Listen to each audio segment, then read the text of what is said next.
Hey guys, this is Comic Uno, and today I'm doing a review for Silver Surfer issue 1. And before I start talking about this issue, just want to give you guys a couple updates. Of course, I have Comic Uno episode 130, and that's show a review all the comics I read this week in one show, and here are the exclusive comics. We got Deadpool issue 6, Sunflower issue 3, Super Zero issue 2, Postal issue 3, Lucifer issue 2, Devolution issue 1, Star Wars issue 15, Starbrand and Night Mask issue 2, Wonder Woman issue 48, Batman and Robin issue 15, or Eternal, Batman and Robin Eternal, Injustice Gods Among Us year 5 issue 2, Miss Marvel issue 3, Patsy Walker aka Hellcat issue 2, and Astonishing Ant-Man issue 4. So if you want to go check out all those reviews, go to Comic Uno episode 130, which is annotated. But let's start talking about Silver Surfer issue 1.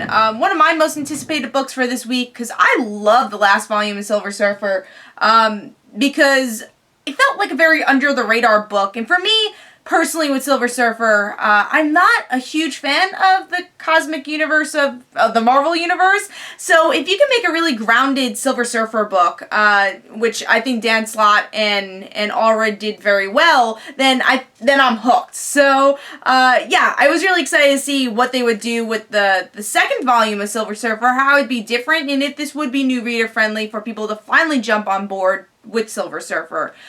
So let's start talking about the issue. Great cover, which introduces you. It's like Silver Surfer is giving you a hand. It's like, come on into my world. So very cool artwork with some toys in the background, which totally makes sense for the book.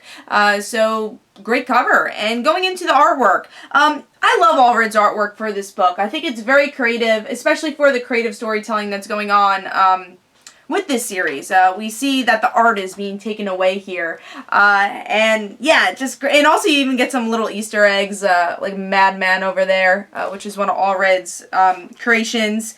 So yeah, beautiful artwork, which I think really fits perfectly for this book. So really like it. Let's see what's going on with the story though. So in this issue, we kind of learn who Dawn and Norrin are.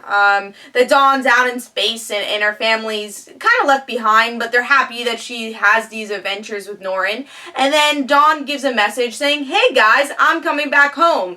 And everyone's happy, and we see that Dawn's sister is actually pregnant, so she's missed a few things. But again, the family is very happy for her and try to make it like Dawn hasn't missed anything. So they, you know, have this big celebration, do Christmas, do her birthday, all in one.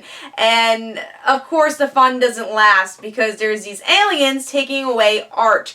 And once they take away the art, of course Norrin and Dawn, they go on their adventure, and we find out that these aliens have taken the personalities of all our favorite protagonists in books or television and movies. So here's an example of that, which I really like. You get to see like Sherlock Holmes, you got Kill Bill, The Bride, so you got a lot of, it looks like Harry Potter, so you got a lot of cool little protagonists there. And you see them fight, and you learn that these protagonists are very much like their personalities in the book, and that's how Dawn is actually the person who defeats them. But will they come back? Probably. And then the big cliffhanger in the end is that the Thing is going to be part of this next story arc, because he is encountering this alien. So that's what's going on with the whole issue. So what did I think of the issue overall? I love this book. I thought it was a really, really well done first issue. Now, I have a few nitpicks. I want to talk about the nitpicks first. Nitpick number 1 probably was the Thing cliffhanger. I think they could have saved that ending for the next issue, because I just felt like it didn't really fit with the story of what they were telling with the first issue. It kind of felt disjointed.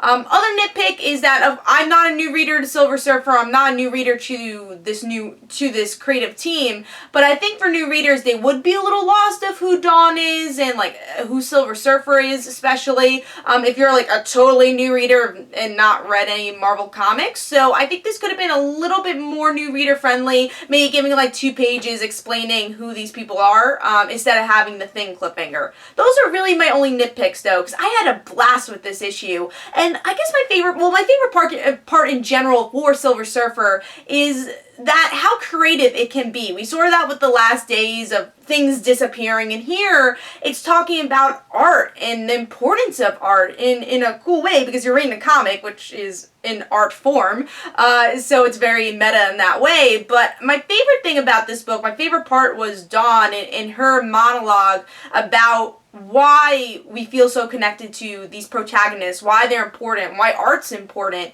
And as a reader, as someone that's a fan of literature and comics and television, that definitely meant something to me. It's like, why do we care about these characters so much? And Dawn really put it in a great way, so I love that part. And also, I think this book is always at its best when it's grounded but also not grounded, and I think that this book did that in a good way, where they balanced the cosmic but also had Dawn's family in this issue. I think a very key part is Dawn's family, and those are my favorite issues personally when we get to see them again. So it was nice to also see that Nora was kind of getting I guess used to Dawn in a way of them like just singing, The Wizard of Oz, and singing songs from there. So I also like how Norn has changed as a character, and how Dawn has too. But I think you get a lot of payoff in this issue if you have read the last volume of Silver Surfer. But yeah, overall, this was a really, really well done issue, and it was actually my pick of the week. If you haven't been reading Silver Surfer, I definitely recommend you go pick up a trade of the last volume, but also pick up this issue. I think it had a really, really good start. It really showcases everything I personally love about Silver Surfer, and why I feel like Allred and Dan Slott put so much passion into this book. It's a truly under-the-radar book, so please pick it up. So this is my pick of the week, Silver Surfer issue 1. Hope you guys enjoyed. This is Comic Don't forget to follow me on Twitter. Don't forget to like my Facebook page. Also, description below, there is links for my comic book, Like Father, Like Daughter. And don't forget to like the Facebook page of Like Father, Like Daughter. I'll see you guys later.